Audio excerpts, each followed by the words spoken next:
Well, the weather outside is weather.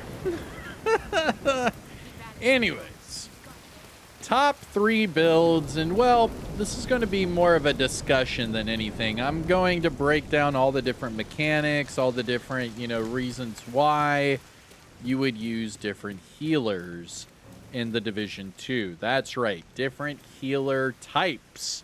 Because when it comes to being a healer in the game, there's several different types of healers. Whether it be a future initiative like damage buff, whether it be a Cavalier hazard buff, whether it be a measured assembly smart cover overcharged buff. I mean, there's so many different ways to be a healer right now in the Division 2. So what I'm going to do is I'm going to break down my top 3 different types of a healer and the builds associated with it. So essentially, I'm going to show you my top 3 healer builds to use in the Division 2 right now. I hope you enjoy. Here we go. What's going on, YouTube? Kamikazevondoom here with another Division 2 video. So sit back, relax, grab that popcorn. Don't forget to hit that like, subscribe if you haven't already, and let me know what you think in the comment section below. And finally, shout out where you're from. It's cool to see where everyone is from. But that's right, 3 healer builds, my top 3 different healers to use in the game right now. Let's go ahead and break it on down. Now, if you want a full build with like all the, gameplay and everything, just let me know in the comments which one of these you want me to do like a full breakdown on, and I will. But I'm going to do this really quick, and I'm going to explain why you would use these 3 different healers. Okay? Now, first up is your cookie cutter healer. This has been the same healer build since like year 3 in the game, maybe even year 2. It's been a long time. Now, the reason why I say that is this gear set came out in year 2 of the game. And yeah, I mean, this maybe the backpack. I think the backpack came out around year 3 maybe. But that's it. So what this build does is it gives you a damage buff from multiple sources, and it gives you more of a heal, and it can overcharge your team all at the same time. All right. This one is pretty crazy. So it is a 4-piece future initiative with the chess piece. So the chess piece for future initiative, it gives your team a damage buff of 25%. And that's an increase from the 15% you would typically get. Now, on top of the extra damage from the future initiative, you also have the setup. So this is the named Uzina Getica backpack with Perfectly Opportunistic. Now, the reason why we are using that is hits from a shotgun or marksman rifle will allow 15% more damage from all sources. So, you're giving your team more damage from the future initiative. You're shooting an enemy with your shotgun, and you're immediately giving everyone more damage as well. But wait, there's more, because we have 2 different shotguns we can use here. The first one being the Scorpio. So the Scorpio also gives a damage buff from the Septic Shock talent, right? Or, if you're nasty, you could spam grenades and give everyone Perfect Sledgehammer. So Perfect Sledgehammer would not only give everyone more damage to armor against those enemies, but then you would also make those enemies slower at the same time. So we have 1 damage buff, 2 damage buff, 3 damage buff, 4. We have 4 different damage buffs from this one build. Not only that, but the BTSU gloves would give everyone an overcharge, which also helps them out. And as far as the healing numbers, just here on paper, healing on the Hive is 433, and healing on the Kim is 722 for PvP. For the normal ally, it's 1.4 million. Yeah, crazy. As far as the hive, what was that? Oh, I was talking about yeah, normal healing 433. So for the healing hive 433 and then chem launcher 1.4 million. All right.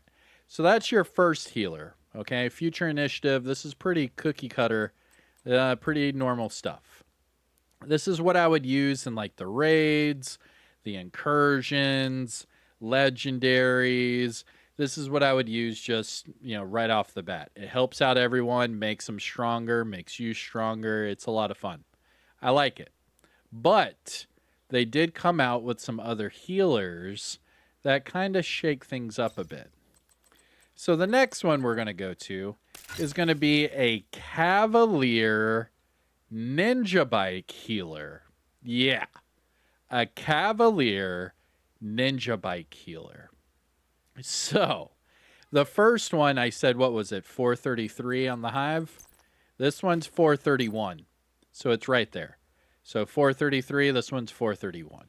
And the only reason for that is I don't have max repair skills on my shiny monkey. So it's actually the exact same heals. Don't tell anyone, but it's the exact same heals. Now, that was just the hive. The chem launcher, it's a little bit lower. We're going from 1.4 million to 1.3. So it's really not that far off. Now, the reason for that, and let me go ahead and break down the build, is, again, we are trading all of the damage buffs for hazard and damage incoming reduction buffs. So, first up, you need the ninjabike, right? So, ninjabike messenger bag with resourceful for the talent, and then that way you can run 2 shiny monkey and get the 3-piece. So you want the 3-piece because it gives you repair skills of 52%. Now with that, you just so happen to be able to run hazard on all of these items, get the same amount of heals, but you will also give your teammates 90% hazard. Now the reason why you want to give your teammates 90 is because, remember from all my build videos, you automatically get 10% hazard from your watch level. So if everyone is watch level 1000 or above, you should be able to run this just like this with the 90% hazard and give everyone 100%. So you're giving everyone 100% hazard.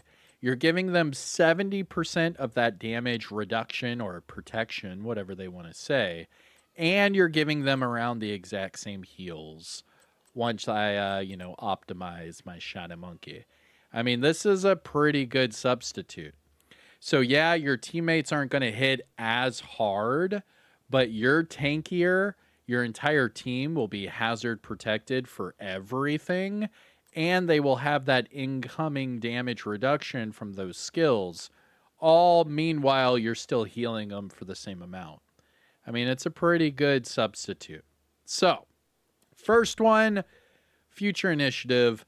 Second one, Cavalier. And again, if you want to see these things, in a full breakdown with gameplay and everything, just let me know in the comments which one you would rather see first, and then I'll start knocking them out.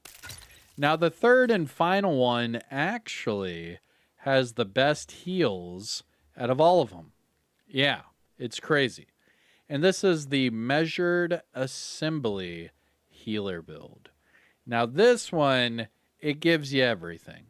And the reason is smart cover. So let me explain. The first build was Future Initiative. That would give you damage buffs and heals. It could also give you an overcharge. The second build was Cavalier, giving, hazard, incoming reduction, and some heals with no overcharge. This one gives you overcharge 2 different ways. It gives you better heals than all the other builds, and you get to use a smart cover. So, you remember when I said my hive was 433 on the other 2 builds? This one's nearly 500. Yeah, buddy. It's probably, 25% higher, I would assume. But we also get the smart cover. But the smart cover is where you could go different avenues here. So let's break it down. The two different smart covers we have, precision and fortified.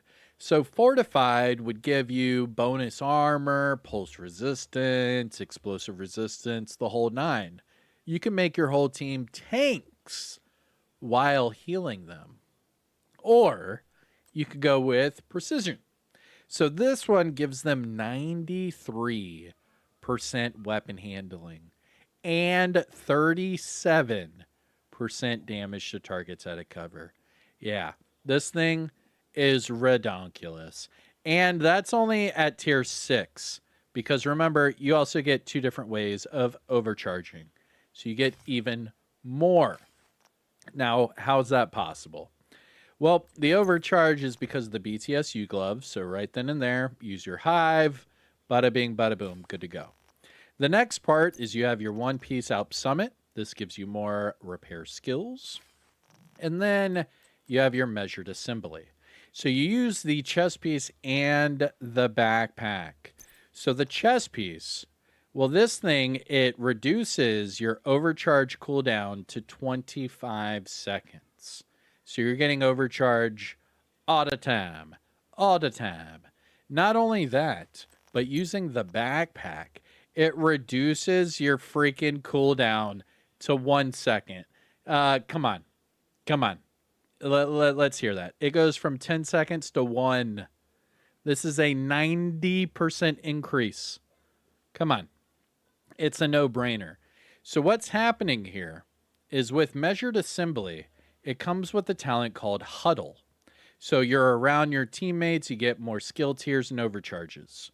But if enemies have any sort of skills or machinery or anything near you, it automatically explodes. So what you're able to do is you're able to throw a hive on your teammates to get the overcharge.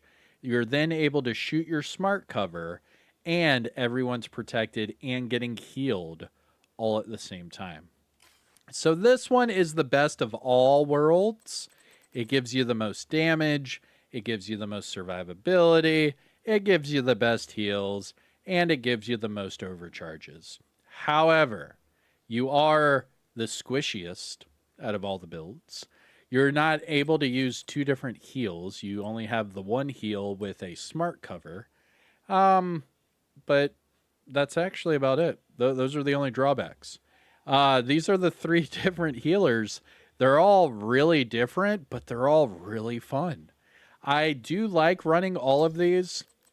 I had the measured assembly for legendary content because of the drones, DARPA dogs, all that jazz. It wasn't bad at all. I use the future initiative for like raids, incursions, things like that. And the Cavalier, I truly haven't really been messing with.